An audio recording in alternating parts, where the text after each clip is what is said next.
Good evening, नमस्कार, आदाब। मेरा नाम है आरजे राज। आप देख रहे हैं 384th एपिसोड ऑफ नागपुर's most happening Facebook live show Raj की बात। छतरपुर फार्म्स प्रेजेंट्स राज की बात in association with Kamath and Durukkar wealth manager. Krims hospital is my hospital partner. Siddhivinayak Infrastructure is the home partner. The best of banking is with Tirupati Urban Cooperative Bank. Globus ITI County is my education partner. A big thank you to Gemini Outdoors. Mohan Enterprises, a specific mention. A big thank you to them. And Yuva Foundation, Atmanirbhar Bharat Partner, which is servicing Wala. And of course, the one and only Joshi Security Systems को भी धन्यवाद।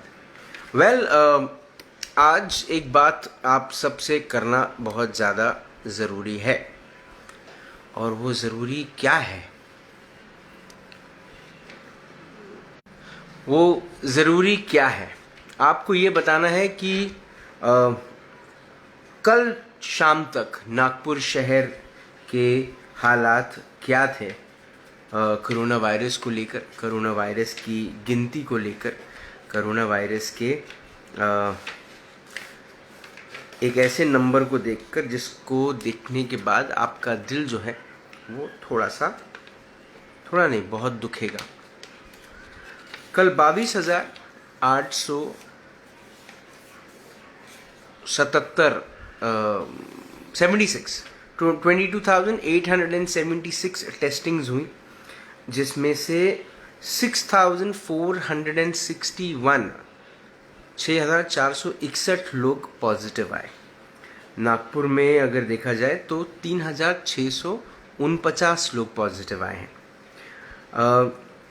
कल की जो total death है नागपुर के आसपास मिलाकर अगर मैं कहूँ तो वो 88 लोगों की डेथ है। टोटल 88 पीपल डाइड येस्टरडे, जिसमें से नागपुर शहर की अगर मैं सिर्फ बात करूं तो 39 लोगों की मृत्यु हुई है। अब तक 7,368 लोग मर चुके हैं कोरोना वायरस की वजह से, उनका देहांत हो गया है। 61,336 लोग होम क्वारंटाइन हैं। 15,370 लोग इस वक्त हॉस्पिटलाइज्ड हैं, और एक्टिव पेशेंट्स अगर मैं आपको बताऊं तो उनका टोटल है 76,706। अब आज आपसे बात क्यों करना था? आज आपसे बात इसीलिए करना था, मैं सोच रहा था कि मैं किसी व्यक्ति को लेकर आऊं, उनसे बात करूं, फिर आपसे बात करूं। तो मैंने कहा मैं आज आप भी से बात करता हूं। Rahul Elani, a big hello to you भाई। Hi Aniket, hello Nitin Gandhi sir, good evening. Hi Saish, I hope all well there.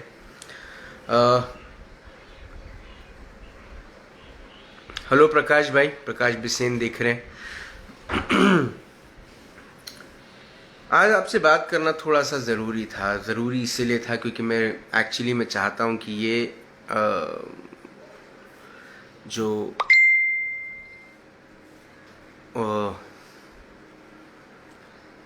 पूरा का पूरा इंटरव्यू है वो अगर आप किसी को भेज सकें तो भेजें, 10 लोगों को शेयर कर सकें, जितने भी आपके ग्रुप्स हैं वहाँ पर शेयर कर सकें तो करें, क्योंकि बात आज सबको समझानी ज़रूरी है। हेलो अजय गौतम, बात ये समझाना ज़रूरी है कि डॉक्टर्स आपके नौकर नहीं हैं, है ना। जितना का जितना मेडिकल स्टाफ है वो किसी भी व्यक्ति ने खरीदा नहीं है। अगर वो वहाँ पर पैसे भर रहा है अस्पताल में या किसी क्लिनिक में, तो उसे अपनी ज़बान, अपने बात करने के तरीके और अपने शब्दों को बहुत ध्यान से इस्तेमाल करना होगा। देखा गया है पिछले कुछ दिनों में कि कई सारे डॉक्टर्स के साथ, कई सारे मेडिकल स्टाफ के साथ, कई सारी नर्सेस के साथ बहुत मिसबिहेव हुआ है। आज सुबह के अखबार में जब मैंने पढ़ा कि डॉक्टर्स भी कह रहे हैं कि वो स्ट्राइक पे आ जाएंगे अगर उनके साथ दुर्व्यवहार हुआ तो। हुआ होगा कुछ ना कुछ, तभी जाकर ये बात आज निकल कर आई। हो ये रहा है पिछले कुछ दिनों से कि पेशेंट्स बहुत ज़्यादा बढ़ चुके हैं। देखिए, ये बात थोड़ी सी हम सब कहीं ना कहीं बात समझते हैं कि एकदम से सेकेंड वेव आई, नागपुर शहर की जो यंत्रणा है वो पूरी की पूरी फेल हो चुकी है। हमको दिख रहा है कि the administration is also trying hard. कोई कहता है कि तुकाराम मुंडे का लाओ सब ठीक हो जाएगा, कुछ नहीं होने वाला, वो टाइम गया अब, है ना। जो तैयारी करनी थी उनको, वो तैयारी उन्होंने नहीं करी। दे वर नॉट प्रिपेयर्ड। प्रॉबली उन्होंने सोचा नहीं होगा कि वो इतना खतरनाक आएगा, पर वो आ गया। अब आ गया तो तैयार जो चीज़ें हैं वो यही हैं जो इस वक्त नज़र आ रही है। अभी तो पिछले कुछ दिनों से अब बेड्स वगैरह भी अवेलेबल हैं, कई बार अवेलेबल हो जाते हैं तो पता चल जाता है कि अब अवेलेबल हैं। बहुत सारे होटल्स को तब्दील किया गया है इनटू क्वारंटाइन सेंटर्स या फिर कोविड केयर सेंटर्स। तो अब नंबर्स ऑफ बेड की अवेलेबिलिटी, ऑक्सीजन की मात्रा जहाँ पर बहुत ज़्यादा कम हो गई थी तो बाहर से ऑक्सीजन आया। और कॉन्सेंट्रेटर्स की कमी थी तो कुछ कॉन्सेंट्रेटर्स भी आए ऑक्सीजन के। तो बहुत सारी चीज़ों की किल्लत हो रही थी, बहुत सारी चीज़ों की तकलीफ जा रही थी। लेकिन अब धीरे धीरे वो चीज़ें जगह पर आ रही है। लेकिन एक चीज़ जो जगह पे शुरुआत से नहीं आई है वो है हमारी ज़बान। दुख की बात ये है कि पिछले कुछ दिनों से मेडिकल स्टाफ, जिसमें डॉक्टर्स, नर्सेज, वार्ड बॉयज, ये सब लोग हैं, इस किस्म के प्रेशर के अंडर में है। वो इस किस्म का प्रेशर है उन पे जिसकी कोई हद नहीं। मतलब मैं ये आपसे बहुत सरल भाषा में आपको कहने की कोशिश कर रहा हूँ कि इस वक्त मेडिकल स्टाफ जो है वो दिन दिन भर 3-3, 4-4 घंटे अपनी ड्यूटीज़ कर रहे हैं, रात रात भर ड्यूटीज़ कर रहे हैं, और वो नॉर्मल तरीके से ड्यूटी नहीं कर रहे हैं। पीपी किट अगर जीवन में आपने कभी पहना है तो आपको पता होगा कि कितनी दिक्कत जाती है। और अगर नहीं पहना है तो एक काम करें, इस गर्मी के मौसम में धूप के अंदर जाकर 3-4 ब्लैंकेट्स ओढ़ लें और फिर जाकर अपने आप को धूप में खड़ा रखें आधे घंटे के लिए, और आपको महसूस हो जाएगा कि किस किस्म की परेशानी या किस किस्म की तकलीफ होती है जब आप एक पीपी किट पहनते हो और ये 3-3, 4-4 घंटा पहनते। दे अंदर से वो इतना गर्म होता है जिसकी कोई हद नहीं। कई सारे डॉक्टर्स का देहांत हो गया अपनी ये नौकरी करते हुए। कई सारे डॉक्टर्स अपने परिवारों से मिल नहीं पाते, क्योंकि जब वो शिफ्ट से आते हैं तो उनका परिवार उनको दूर से ही टिफिन दे देता है या दरवाजे से दूर आके वहां पे रख देता है, बाकी परिवार अंदर चले जाता है। खिड़की से देखकर एक दूसरे से हेलो हाय कर लेते हैं ज़्यादातर, या फ़ोन पे वीडियो चैट कर लेते हैं। थैंक्स टू टेक्नोलॉजी कि कम से कम वीडियो चैट कर तो पा रहे हैं।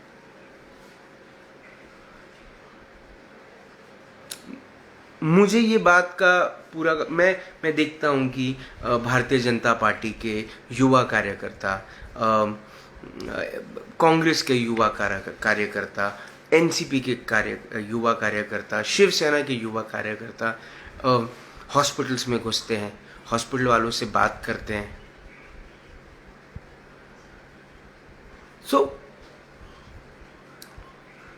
जाते हैं, बिल कम करवाते हैं। देखिए, मैं आपको एक बात बताता हूँ, ये जितने कार्यकर्ता ये जो काम कर रहे हैं ना बिल कम करवाने का, मैं नहीं मानता ये गलत कर रहे हैं। अब आप कहेंगे कि आप कैसे बोल रहे हो ये चीज़, आप तो दोनों बातें बोल रहे हो। मैंने कहा मैं दोनों बातें नहीं बोल रहा, मैं क्या बोल रहा हूँ पूरी बात समझने की कोशिश कीजिएगा। उनका जो एजेंडा है वो डेफिनेटली हेल्प करने का है। वो पॉलिटिकल एजेंडा इस वक्त मत देखिए कि अरे बीजेपी का कार्यकर्ता इसीलिए कर रहा होगा क्योंकि उसको लाइमलाइट में लाना है बीजेपी को। मुझे नहीं लगता।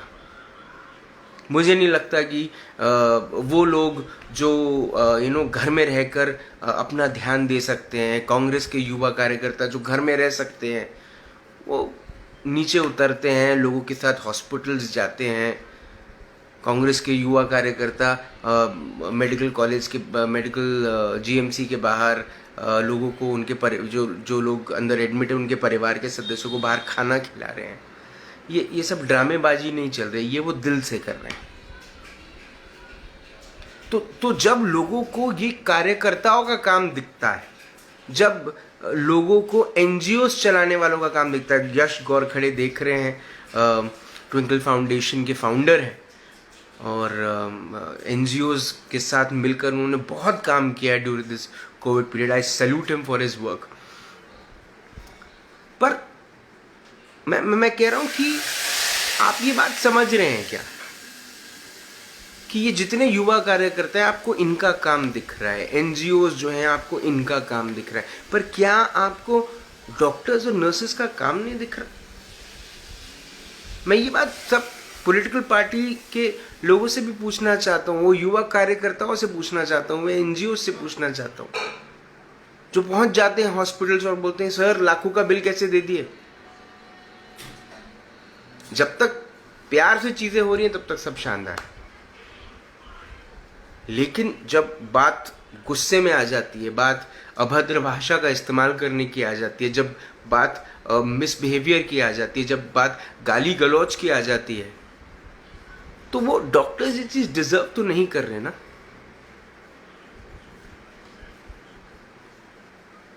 इस वक्त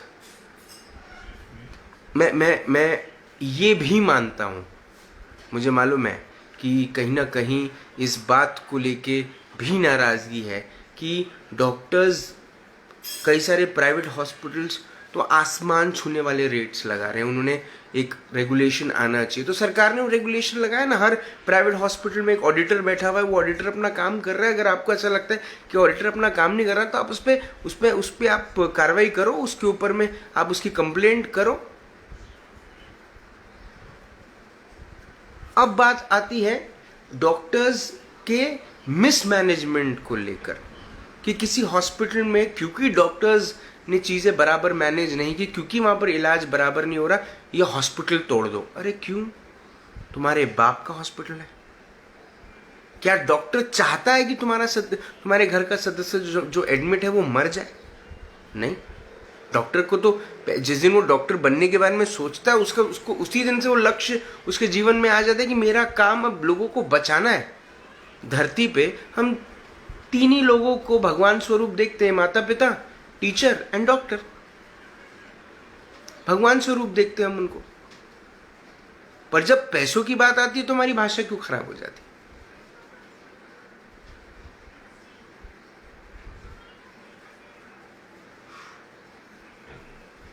And I completely agree to Nilmadi, which the point which you have raised, कि मैक्सिमम हॉस्पिटल्स जो हैं वो प्रॉबेबली डॉक्टर्स के नहीं हैं, वो बिजनेस हाउसेस के हैं। हो सकते हैं दीदी, पर इस वक्त क्या देखें?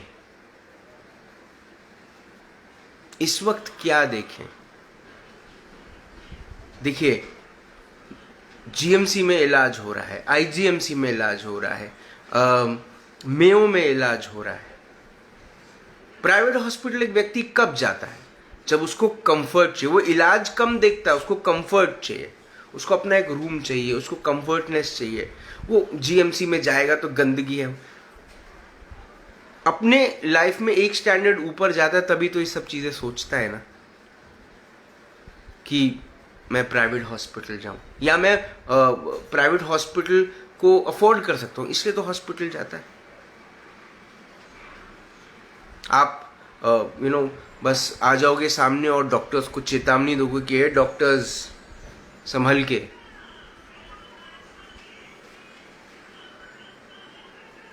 दीदी, I am coming to that point दीदी।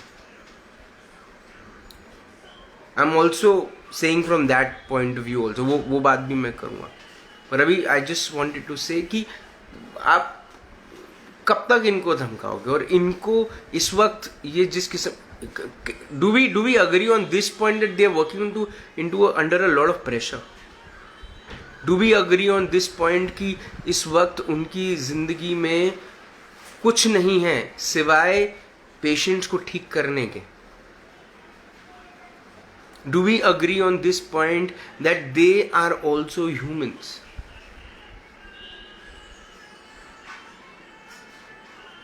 और मेरे को मैं वही समझ में नहीं पाता। मैंने उस दिन मैं इतना आश्चर्यचकित हुआ जब मुझे पता चला कि नागपुर शहर के मेयर जो अगर चाहे तो वो किसी भी हॉस्पिटल में अपनी पत्नी को एडमिट करा सकते हैं, दयाशंकर तिवारी जी। उनकी पत्नी ने पूरा इलाज जो अपना कोविड का कराया वो मेयो हॉस्पिटल में कराया और ठीक होके घर वापस आई। तो वो क्या हॉस्पिटल नहीं है या हमारे मेयर अफोर्ड नहीं कर पा रहे होंगे? ऐसा तो बिल्कुल नहीं है। इलाज हुआ मेयो में।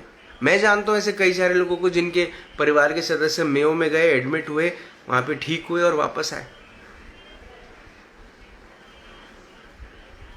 We are not prepared to live in a condition which we are not. हमारा कंफर्ट जोन है, हम उस जोन से बाहर नहीं निकल सकते। Yes Gorkhede, I know the government has failed, I completely agree. तो वो दीदी आप पता है, you are putting words in my mouth which I want to say that it's automatically psychologically you start feeling more sick because when you see that environment. आप एक ऐसे bed पे हो जिसके बाजू में अगर कोई बेड में सोया हुआ है और वो आपको पता चले कि वो मर गया, तो आप तो आपका पल्स रेट वहीं गिरना शुरू हो जाता है। और corona is a disease, is a virus which first attacks your brain. वो आपको पहले कमजोर करता है मानसिक तौर पे, ताकि आप पैनिक करें, आपका पल्स गिरे, आप परेशान हो, आपका आपके अंदर में एंजाइटी बढ़े और आप तुरंत में ऊपर अपनी टिकट कटाने के लिए आप तैयार हो जाओ। इसलिए तो कोशिश की जा रही है कि शांत रहें, अपने आप को शांत रखें।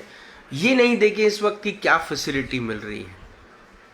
शालीनताई मेघे हॉस्पिटल में मैंने कई सारे पेशेंट्स को I just help them to get them beds there, and अब मुझे उनके फ़ोन आते हैं कि वो ठीक हो गए हैं, घर आ गए हैं। प्राइवेट हॉस्पिटल्स, मैं वही कहने की कोशिश कर रहा हूँ कि प्राइवेट हॉस्पिटल जो बड़े हॉस्पिटल्स हैं, आप अगर अपने पेशेंट को बड़े हॉस्पिटल्स में एडमिट करेंगे तो आपके बड़े बिल आएंगे, क्योंकि वहाँ पे आपको बड़ी फैसिलिटीज़ मिल रही हैं, वो कंफर्ट जोन आपको मिल रहा है।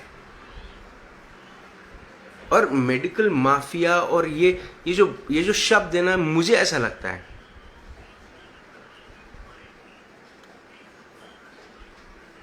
मैं वही कह रहा हूं आपको कि अगर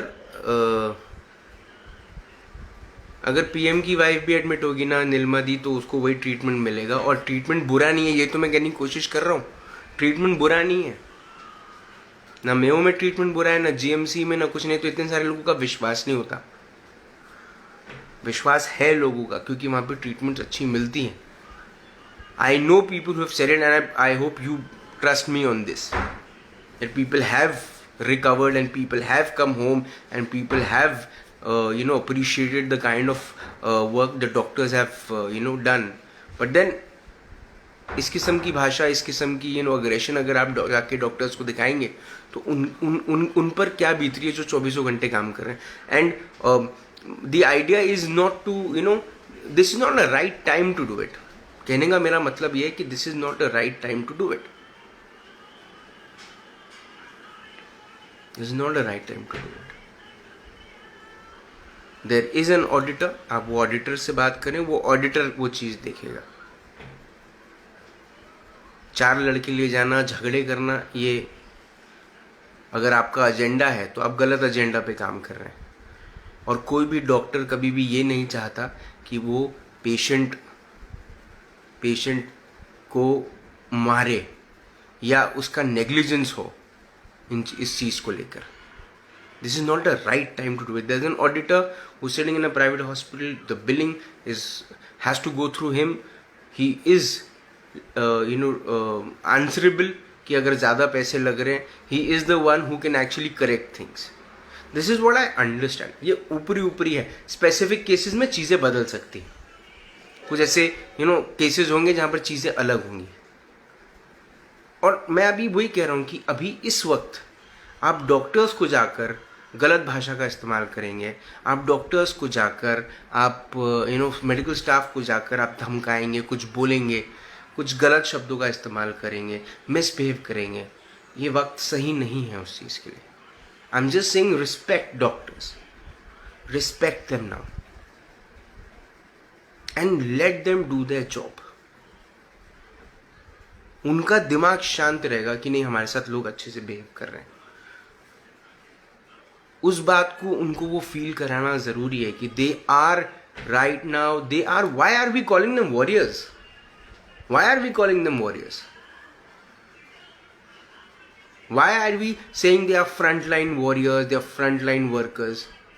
जो डॉक्टर्स काम कर रहे हैं वो, उनको हर चीज की रिस्पेक्ट मिलनी चाहिए, क्योंकि ऐसे भी डॉक्टर्स हैं जिन्होंने अपने पहले डोज ले लिए हैं वैक्सीन के, लेकिन वो फिर भी उन्होंने अभी तक ड्यूटी रिपोर्ट नहीं करी है। ऐसे भी डॉक्टर्स हैं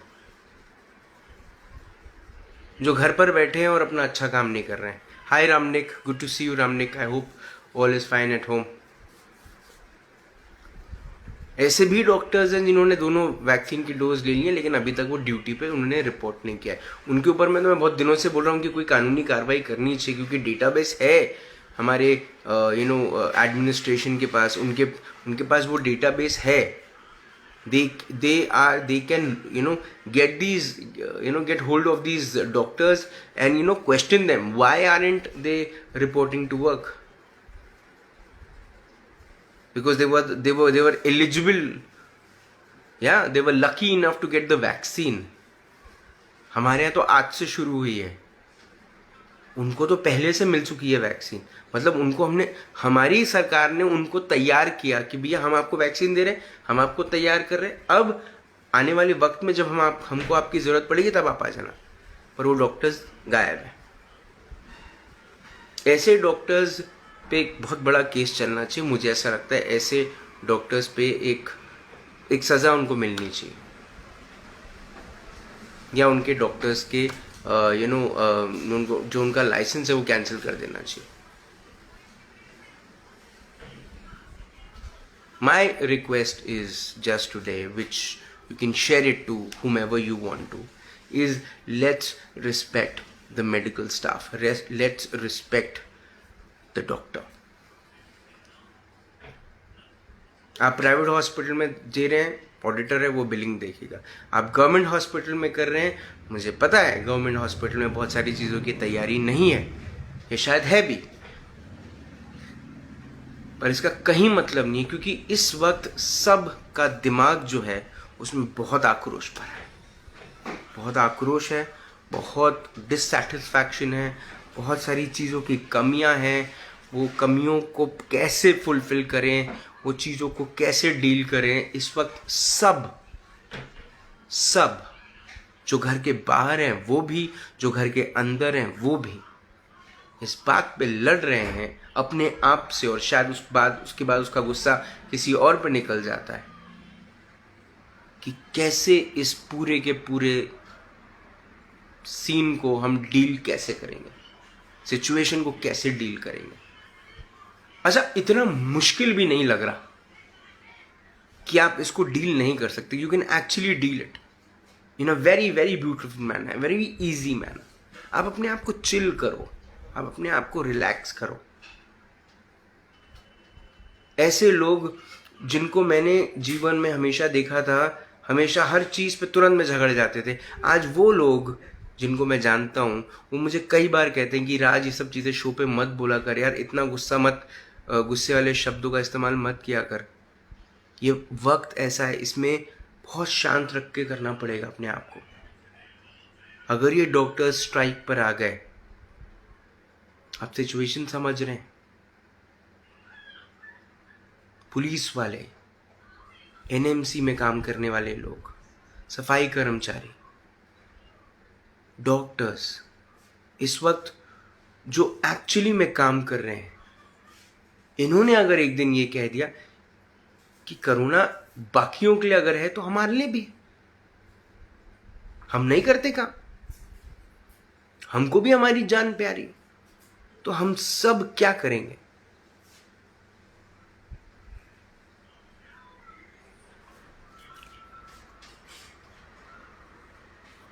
That's what I'm saying, Didi. I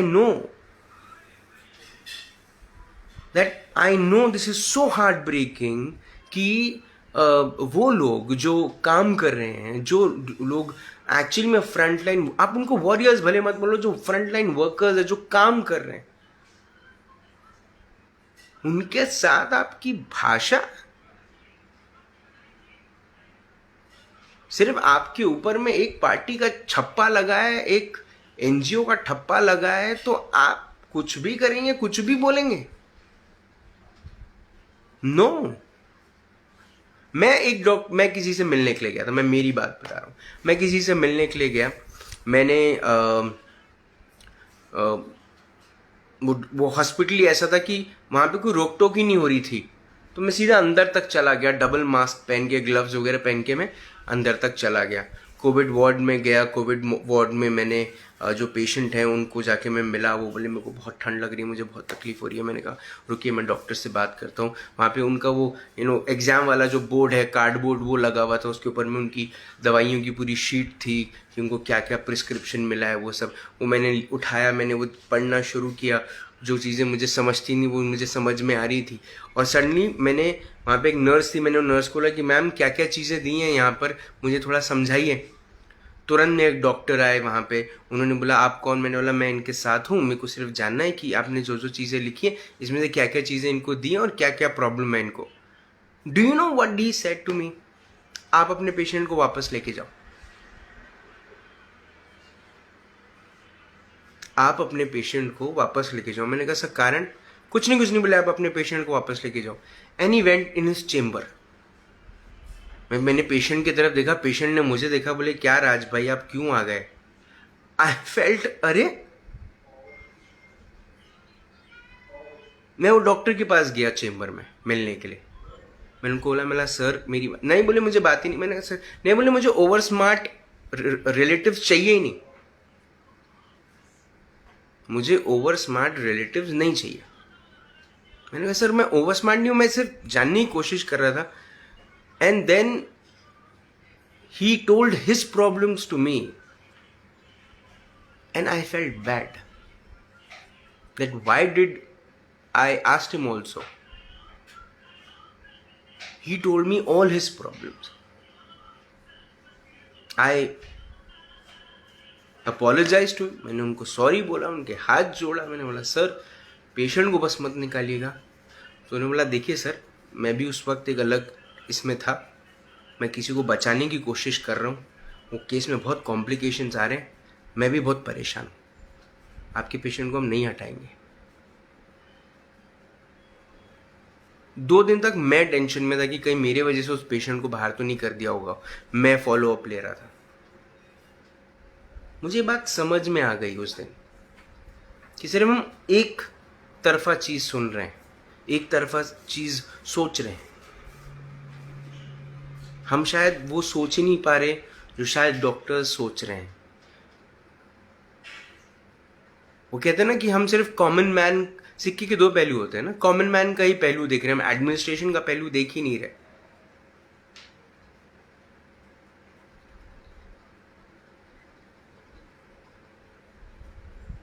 आप कह रहे हैं एक ऑफिसर को ला लो चीजें अच्छी हो जाएंगी। अरे क्या बात कर रहे हो यार, जो दूसरा बैठा है वो भी वही पढ़कर आया है, वो भी उसी रैंकिंग का है।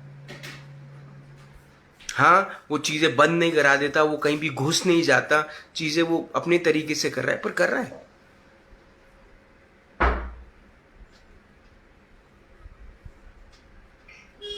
हर कोई कोशिश कर रहा है, और सबसे ज्यादा जो कोशिश कर रहे हैं वो है डॉक्टर्स।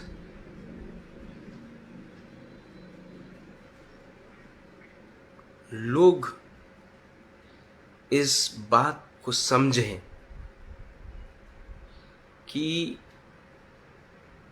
ऐसे इस देश में लाखों डॉक्टर्स हैं जो रोज सुबह घर से जब निकलते हैं या जब भी वो अपनी ड्यूटी के लिए निकलते हैं, वो छोटा डॉक्टर हो या वो एक्सपीरियंस्ड डॉक्टर हो, पर अगर वो अपने घर से निकलते हैं और अपने हॉस्पिटल में जाते हैं जो कोविड हॉस्पिटल है, तो वो हर बार शेर के मुंह में जाकर वापस आते हैं।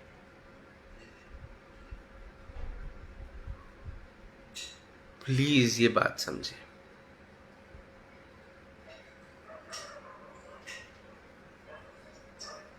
Everybody should be responsible, and the responsibility is not to just you know misbehave with me, with doctors. The responsibility is to also be good to them, thank them, and the only way we can thank them is, let's be quiet for some time. ये वक्त गुजरने दीजिए। ये जो आपदा आई है, ये जो पेंडेमिक की सिचुएशन है, इस सिचुएशन को गुजरने दीजिए। हम आज अभी सब कुछ खत्म कर देंगे यहीं के यहीं, नहीं, आगे दुनिया अभी बाकी है। ये वाकई में डिजास्टर का ट्रेलर है, पिक्चर अभी बाकी है। और अगर हम ट्रेलर में ही कमज़ोर पड़ जाएंगे, अगर हम 100 मीटर में ही कमज़ोर पड़ जाएंगे, तो हम लाइफ की जो मैराथन है उसको कैसे दौड़ेंगे?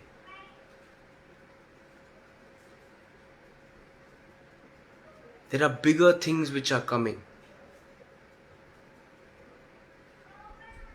और इसीलिए पता है हम अपने आप को मुझे ऐसा लगता है कि इंसान ही एक ऐसी प्रजाति है प्रोबेबली जिसको ईश्वर ने जब बनाया तो ये सोच के बनाया कि ये इनके बॉडी में ना सबसे ऊपर में दिमाग डाल दो, वो जगह जहां से व्यक्ति सब कुछ सोच पाता है। और हम ये बात सोच ही नहीं पा रहे कि हम जिस पे जाके चिल्ला चिल्ली कर रहे हैं वो खुद किस किस्म की लड़ाई से खुद लड़ रहा है। अगर वो एक दिन ये कहे कि अब मैं नहीं आता आज से, एक ऐसी सिचुएशन आ जाएगी जिसको फिर हम डील नहीं कर पाएंगे। कैसे डील करेंगे? If you can share this video to 10 of your friends, I'll be really thankful to you. निवेदन है आप सबसे कि हम सब अपनी अपनी जिम्मेदारी निभाएं। इस वक्त के लिए अपने आप को शांत रखें। इस वक्त अपनी भाषा पे थोड़ा सा संयम रखें, कंट्रोल करें। कुछ मन में है, किसी डॉक्टर ने आपको कुछ बोल दिया, कोई मेडिकल स्टाफ ने आपको कुछ बोल दिया, रिसेप्शन में आपको कुछ बोल दिया, रिसेप्शन पे खड़े रहने वाले लोगों ने कुछ बोल दिया, सुन लो। You're not a you're not a giver now, you're a taker. And मजबूरी में, मैं ये नहीं कहता कि मजबूरी में गधे को बाप बनाओ, मैं कहता हूँ मजबूरी में ना अपने आप को शांत रख लो, अपने आप को शांत रख लो। क्योंकि शांत दिमाग से आप जो जो चीज़ें सोच पाते हो वो शायद गुस्से में और तैश में आकर नहीं सोच पाते। Tomorrow is a very special day for a very special interview. The idea is to help India breathe. थोड़ी देर में मैं उसका पोस्टर डालूंगा, वो जरूर देखिएगा। कल का इंटरव्यू खास है। कल 5 बजे होगी मुलाकात इन राज की बात। तब तक आप अपना ध्यान रखें, सुरक्षित रहें, स्वच्छ रहें, स्वस्थ रहें, मस्त रहें। कृपया डॉक्टर्स, मेडिकल स्टाफ की रिस्पेक्ट करें। अगर आप कभी कोई डॉक्टर से मिले, उन्हें धन्यवाद करें, उन्हें धन्यवाद करें। और अपने मन को शांत रखें। और दिन में एक बार खुद को भी धन्यवाद करें कि आपने एक छोटा सा रोल तो निभा दिया इस पेंडेमिक में लड़ने की। जो कंप्लीट हमारी जो पूरी हमारी जो टीम है, हम सब की, नागपुर में रहने वाले सब की जो हमारी ये एक टीम है, उस एक टीम में आपने अपना जो